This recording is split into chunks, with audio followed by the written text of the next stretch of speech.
ये इस ड्रामा का पार्ट नंबर 15 है। सोलह स्टार्टेड। फिर जीनियन और जियानियो पुलिस स्टेशन जाते हैं और पुलिस उन्हें बोलता है हमें बिल्डिंग के सामने का सीसीटीवी फुटेज मिल गया है। और जीनियन बोलता है किलर ने जरूर कोई मीडियम साइज का कार जर्नल को ले जाने के लिए यूज किया है और वो जरूर एक्सप्लोजन देख रहा था, लेकिन वो ज्यादा देर तक वहाँ नहीं रुका था। एक्सप्लोजन के 10 मिनट के अंदर जो सब कार वहाँ से किया था, हो सकता है कि उनमें से एक में मर्डर था।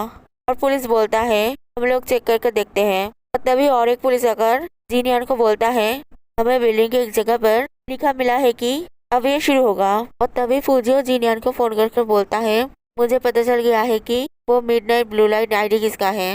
मैं तुम्हें सामना सामनी इस बारे में बताना चाहता हूँ। तुम जीकुई के ऑफिस आ जाओ, हम वहाँ बात करेंगे। इसीलिए जीनियन जियानियो को बोलता है मैं फूजियो से मिलने जा रहा हूँ, तुम यहाँ अपने मॉम और बहन के साथ रहो।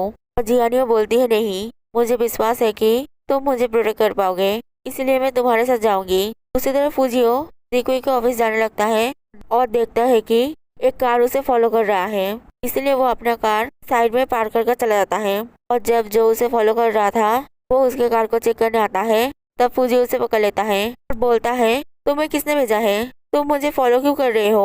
और वो बोलता है मैं तुम्हें फॉलो नहीं कर रहा हूँ। इसीलिए फूजियो उसे चेक करता है और देखता है कि वो जीकुई के कंपनी में काम करता है। इसीलिए फूजियो गुस्से में जीकुई के कंपनी में जाता है और वहाँ का सिक्योरिटी तोड़कर जीकुई के ऑफिस में चला जाता है और बोलता है तुमने मुझे फॉलो करने के लिए लोग क्यों भेजा है। जीकुई बोलती है मैं जानना चाहती थी कि जिनयान क्या कर रहा है, वो मुझे कुछ बताता ही नहीं है, लेकिन वो हमेशा तुम्हें सब कुछ बताता है और केस के लिए तुमसे हेल्प भी मांगता है। मैं जानती हूँ कि मैं तुम्हारा कंप्यूटर हैक नहीं करा सकती हूँ, इसलिए मैंने एक आदमी को तुम्हें फॉलो करने के लिए बोला जिससे मुझे केस के कुछ डॉक्यूमेंट मिल सके। और फूजियो बोलता है जब जिनयान देश में लौटा था तब मैंने उसके लिए गाँव के साइड में एक घर लिया था जिससे किसी को भी उसके बारे में पता न चले, लेकिन उस साइको को कैसे पता चल गया कि जिनयान कहाँ रहता है। और जीकुई बोलती है तुम ये मुझसे क्यों पूछ रहे हो। फूजियो बोलता है तब जिनयान का एड्रेस सिर्फ 2 लोगों को पता था, तुम और एक मैं, और मैंने इस बारे में किसी को नहीं बताया था। इसका मतलब तुमने ही किसी को बताया था, सच बताओ तुमने किसको जिनयान का एड्रेस बताया था। जीकुई बोलती है मैंने सिर्फ लिनयान को उसका एड्रेस बताया था। और फूजियो बोलता है तुम्हें उसे नहीं बताना चाहिए था, तुम ऐसा कैसे कर सकती हो। मैं जानता हूँ कि वो तुम्हारा फियांसे है, लेकिन तुम ये भी जानती हो कि वो समय जिनयान के लिए कितना डेंजरस था।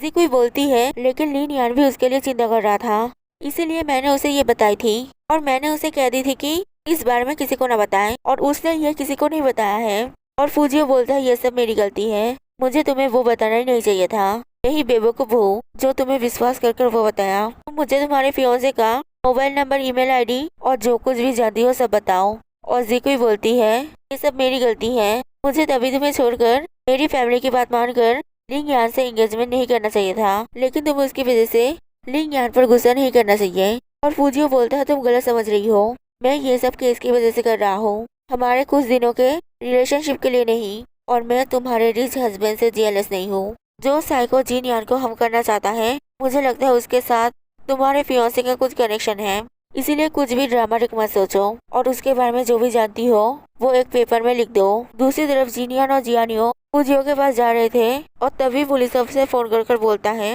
हमने सीसीटीवी फुटेज चेक किया है और हमें 2 कारों पर शक है, लेकिन फुटेज में उनके नंबर प्लेट क्लियर नहीं है, लेकिन हम जल्दी उन कारों के बारे में पता लगा लेंगे। और जिनयान बोलता है तुम लोग ट्रैफिक पुलिस के साथ कांटेक्ट करो और फुटेज चेक करके देखो कि वो 2 कार किस डायरेक्शन में गए हैं। और जियानियो बोलती है ये रास्ता तो पुलिस स्टेशन नहीं जाता है, हम कहाँ जा रहे हैं। जिनयान बोलता है हम जीकुई के ऑफिस जा रहे हैं, फूजियो ने वहाँ मिलने के लिए बुलाया है, शायद इस केस के साथ जीकुई का कोई कनेक्शन है। फिर वो लोग जीकुई के ऑफिस जाते हैं और जीकुई जिनयान को बोलती है तुम लोगों को कोई गलतफहमी हुई है, लिनयान मर्डरर नहीं हो सकता है। और जिनयान फूजियो से पूछता है तुम्हें क्या मिला है। फूजियो बोलता है वो मिडनाइट ब्लू लाइट आईडी का लोकेशन हांगकांग में लिनयान का घर है, मुझे लगता है वो एक सस्पेक्ट हो सकता है। मैं हमेशा सोचता था कि जब टॉमी ने तुम्हें पकड़ा था तब उसके पास तुम्हारा सारा इन्फॉर्मेशन था, वो सब भी जानता था जो तुम्हारी फैमिली को भी नहीं पता था, लेकिन मुझे पता था। और अभी इस साइको को भी तुम्हारे घर के बारे में पता चल गया था जो मैंने तुम्हारे छुपे रहने के लिए खरीदा था। ये सब मेरी वजह से हुआ है क्योंकि मैंने जीकुई को सब बता दिया था। जिनयान जीकुई को बोलता है जब उस दिन उस साइको ने तुम्हें किस किया था तब क्या तुम्हें वो किस लिनयान के किस की जैसा लगा था, ठीक से सोच कर बोलो। जीकुई बोलते हैं नहीं, तुम ऐसा क्यों सोच रहे हो, हम दोनों ही बिजी रहते हैं और मैं उसके बारे में ज्यादा नहीं जानती हूँ। लेकिन अगर उस दिन वो मुझे किस करता तो मुझे जरूर पता चलता। और जिन यान फुजियो को बोलता है क्या तुमने सब इन्फॉर्मेशन ले लिया है, तो फिर चलो हांगकांग चलते हैं। और वो लोग चले जाते हैं। फिर वो लोग जिन यान के घर जाते हैं और जिन यान उन्हें बोलता है सब एविडेंस देखकर लगता है कि लिन यान एक सस्पेक्ट है, लेकिन सिर्फ इन एविडेंस से कुछ भी नहीं होगा, हमें और भी प्रूफ चाहिए। और फुजियो बोलता है मैंने उसके बारे में सब इन्फॉर्मेशन चेक कर लिया है। किलिंग मशीन केस के पहले दिन से अब तक वो हांगकांग में है। उसके पास गवाह भी है कि वो यहाँ नहीं आया है और मैंने उसका बैकग्राउंड भी चेक किया है। वो एक अमीर परिवार से है, लेकिन उसका बचपन उतना अच्छा नहीं था। उसके डैड का बहुत लड़कियों के साथ अफेयर था और वो बचपन से बोर्डिंग स्कूल में पढ़ा था। और जियानियो बोलती है मुझे नहीं लगता है कि वो साइको लिन यान है, क्योंकि अगर लिन यान ने जिकुई को उस दिन किस किया होता तो जिकुई को जरूर पता चलता। और जिन यान बोलता है तुम सिर्फ एक किस से किसी को नहीं पहचान सकते हो सकता है कि लिन यान ने उस दिन अलग तरीके से किस किया था, इसीलिए जिकुई उसे नहीं पहचान पाई। चलो फिर टेस्ट करके देखते हैं। और जिन यान जियानियो को अलग तरीके से किस करता है और जियानियो बोलती है लेकिन तुम गलत हो, मैं तुम्हें पहचान जाती क्योंकि तुम हमेशा एक ही तरीके से किस खत्म करते हो। और जिन यान बोलता है ठीक है, जिकुई और लिन यान एक दूसरे को बहुत सालों से जानते हैं, इसलिए जरूर हम दोनों से ज्यादा वो दोनों एक दूसरे को जानते हैं। लेकिन सिर्फ इससे प्रूफ नहीं होता है कि लिन यान वो साइको नहीं है, हो सकता है कि उसे डुअल पर्सनालिटी डिसऑर्डर है। और जियानियो बोलती है ये सब छोड़कर ये सोचते हैं कि वो लिन यान नहीं है और उसे एनालाइज करने की कोशिश करते हैं। जब उस साइको ने जिकुई को किस किया था तब जिकुई को लगा था कि वो तुम हो, जिसका मतलब उसका एज और बॉडी शेप तुम्हारे जैसा है और वो बहुत एरोगेंट है। उसने ये सब केस प्लान किया है, लेकिन उसने कोई भी प्रूफ नहीं छोड़ा है और वो सिर्फ समझाना चाहता है कि वो तुम्हारे साथ गेम खेल रहा है। लेकिन वो चाहता क्या है, वो तुम पर डायरेक्ट अटैक नहीं करता है या वो तुम्हें हराना चाहता है, क्योंकि वो फ्लावर कैनिबल का साथी है, इसीलिए शायद बदला लेना चाहता है।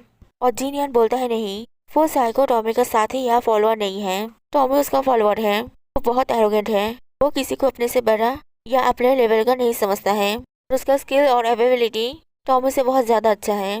वो डायरेक्टली क्राइम नहीं करता था, बल्कि वो टॉमी से क्राइम कराता था।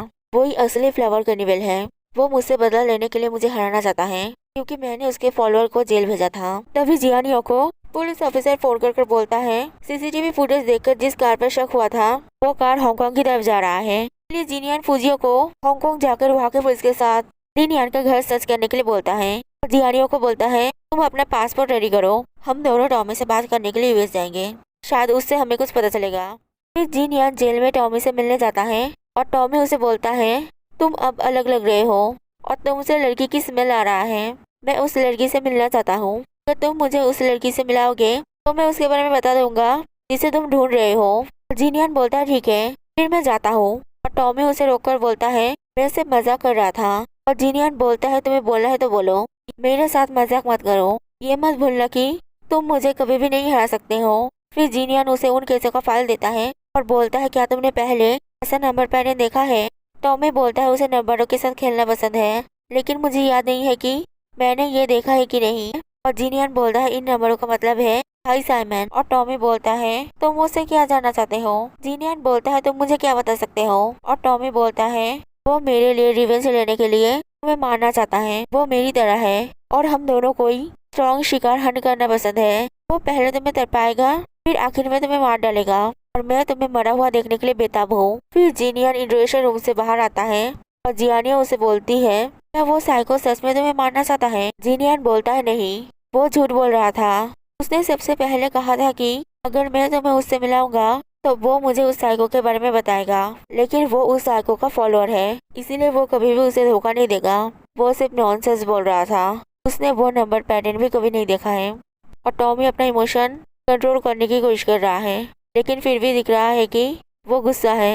अगर वो साइको मुझे मारना चाहता तो उसे तो इस बात पर खुश होना चाहिए था, लेकिन उसे देखकर लग रहा है कि वो जेलस है और वो गुस्सा है क्योंकि उसे लगता है कि मैं उसका जगह ले लूंगा। सुसैन बोलती है तो वो साइको तुम्हें अपना नया क्राइम पार्टनर बनाना चाहता है। उसी तरह पुलिस जिन यान के घर पर सर्च करने जाते हैं, लेकिन वहाँ उन्हें कोई नहीं मिलता है और उन्हें बेसमेंट से क्ले से बनाया हुआ उन केसों का मॉडल मिलता है और कुछ वीडियो फुटेज मिलता है जहाँ लोगों को टॉर्चर किया गया है। फिर जिनियन और जियानियो हांगकांग के पुलिस स्टेशन जाते हैं और वहाँ का पुलिस लीडर उन्हें बोलता है उस घर में कोई नहीं था, वहाँ से सिर्फ ये बॉक्सेस और कुछ वीडियो फुटेज मिला है और सस्पेक्ट ने कुछ भी नहीं छोड़ा है। और जीनियन और जियानो देखते हैं उन बक्सों में वही सब केस के मॉडल है जो सब केस अभी तक हुआ था, और एक बक्से में एक ही तरीके के दिखने वाले 2 आदमियों का मॉडल है और पास में लिखा हुआ है you will be with me. और जीनियन बोलता है इन सब केसों में उस साइको ने सभी को पीछे से मैनिपुलेट किया है, लेकिन इन वीडियो फुटेज के विक्टिम्स को उसने खुद किडनैप करके टॉर्चर किया है। फिर सभी लोग मीटिंग करते हैं और पुलिस लीडर उन्हें बताता है सस्पेक्ट के घर से एक लड़का लड़की, एक बुरा आदमी और एक रूम जहाँ डॉग और एक डॉल है का वीडियो फुटेज मिला है। ये 3 विक्टिम 2 हफ्ते पहले गायब हुए हैं। इन तीनों केसों में 2 दिन का टाइम डिफरेंस है और इन तीनों केसों में कुछ भी कॉमन नहीं है, लेकिन इन फुटेजों को देखकर लग रहा है कि शायद ये तीनों अभी भी जिंदा है। और फुजिया बोलता है नहीं, ये सभी मर गए हैं। इन सभी फुटेज के आखिर में एक स्टिल पिक्चर दिखा रहा है और लग रहा है कि फुटेज खत्म हो गया है, लेकिन ब्रॉडकास्ट इंडिकेटर फिर भी चल रहा है। इन सभी फुटेजों में आखिर के 25 सेकेंड स्टिल इमेज से कवर किया गया है और मैंने ये आखिर के 25 सेकेंड का फुटेज रिकवर कर लिया है।